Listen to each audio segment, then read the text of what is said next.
Hey everyone, so I decided to split this tour up into two videos because it was getting kind of long. So today you'll see the first part, and then the second part I will release in a few days. Alright, thanks. Enjoy. Hey everyone, it's Kayla from Jackalope Wild. So today what I'm gonna do is give you guys a little bit of a winter garden tour of the front yard. So here it is in all of its glory.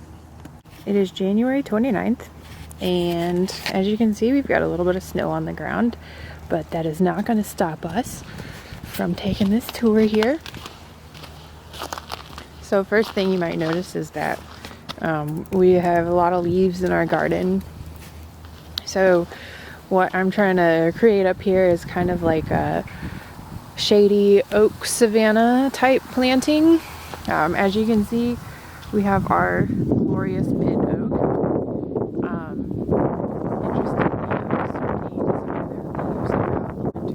And don't shed them until the new leaves come on. As you can see, this thing is huge. It's amazing. I'm so grateful that we have it in our yard. We're very lucky. So this little guy here is a baby redbud. Well, I guess it's about 4 years old now. And as you can see, it's got a split trunk down low. I wanted that, so that kind of branching pattern tends to be a little bit weaker, but it leads to a much more majestic tree in the long run, I think. So this baby redbud actually sprouted from seed in our backyard, and I picked it up and moved it up here because I thought it would look nice next to the oak. Here we have some purple coneflower seed heads. The purple coneflower is a favorite of goldfinches. I'll often see them sitting on and eating seeds out of it.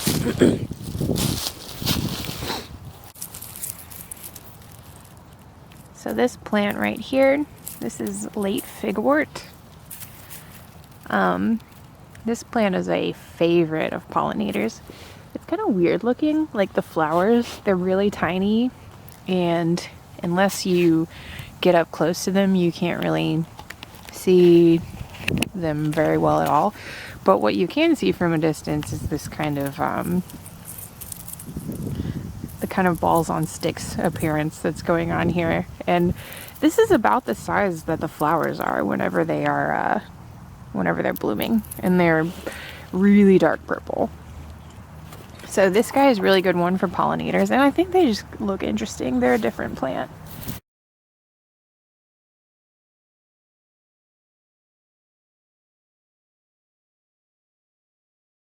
Here we have some remains of Calico Aster. Calico Aster is a really nice short aster for shadier spots. It'll spread. It's not super aggressive, so it's alright to use in gardens.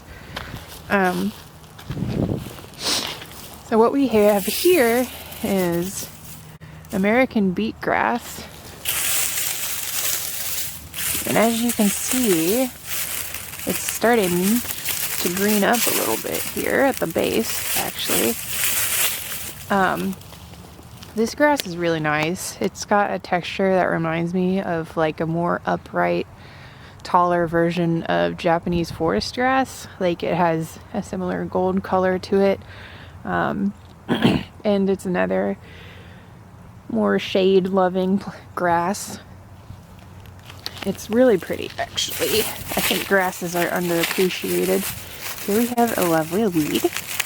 Beautiful. Here, and here, and here, and all over, really.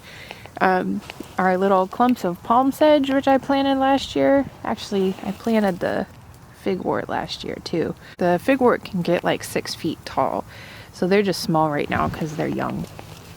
This right here is an adult figwort, so you can see how tall they can get. I believe this is zigzag goldenrod. It is a shade-loving goldenrod that it can grow in partial sun too.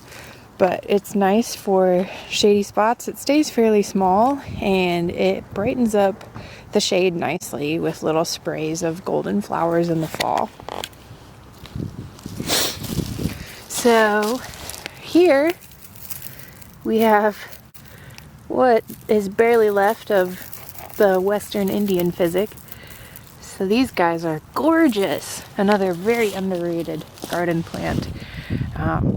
They bloom with tiny little white flowers in the spring, and then they actually are one of the herbaceous plants that gets really good fall color. So they'll turn like orange and red in the fall. A lot of people don't think about herbaceous plants having fall color, but quite a few of them do. And Western Indian Physic is one of them.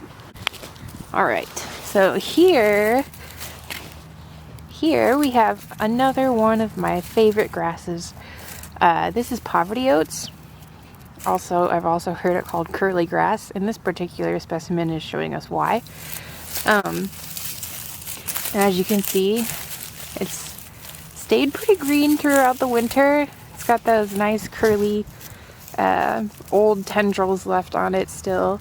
This one's really nice. I think it makes a good substitution for little blue fescue. It stays very small, only gets about a foot tall even when blooming, and so really stays much more like 4 to 6 inches. And it clumps nicely. Like, this one is not going to spread all over the place by rhizomes, which is really nice. So there are other things in this garden that are not going to show up in this video today, just by nature of the fact that they are very much so asleep and have no above ground parts left for us to look at. So here's a bit of a bloom stalk left over from one of the goldenrods. As you can see, this one's actually got some greenery to it at the moment. There's a lot of life in the winter garden if you know where to look, or if you look closely enough. So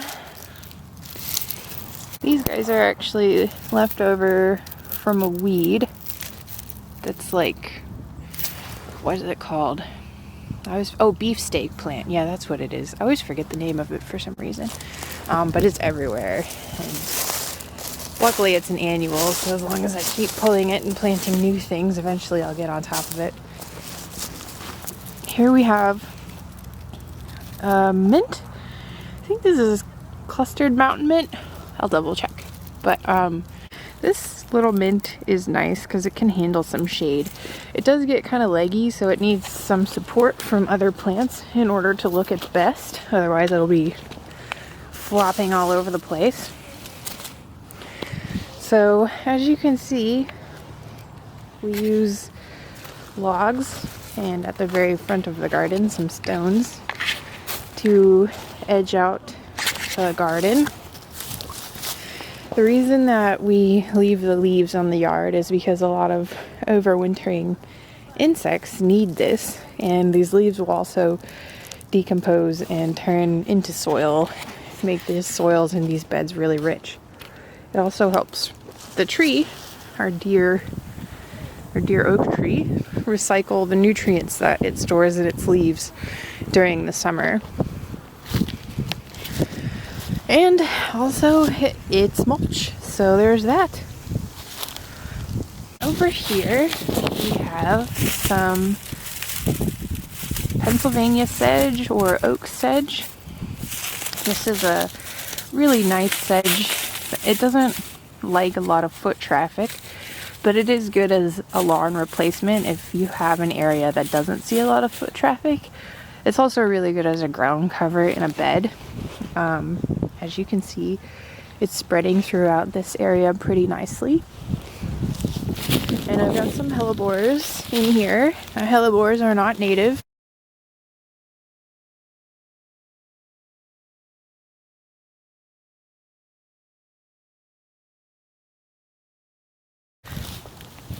So, one thing I love about hellebores is it is the end of January, and look at this.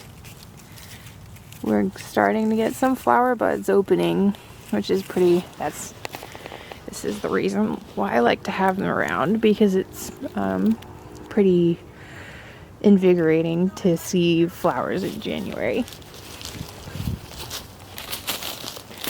So here we have penstemon rosette. So penstemon is a biennial or a short-lived perennial, which means that it sends up a rosette its first season, which would have been last year, and then this year it's going to send up some bloom stalks. And then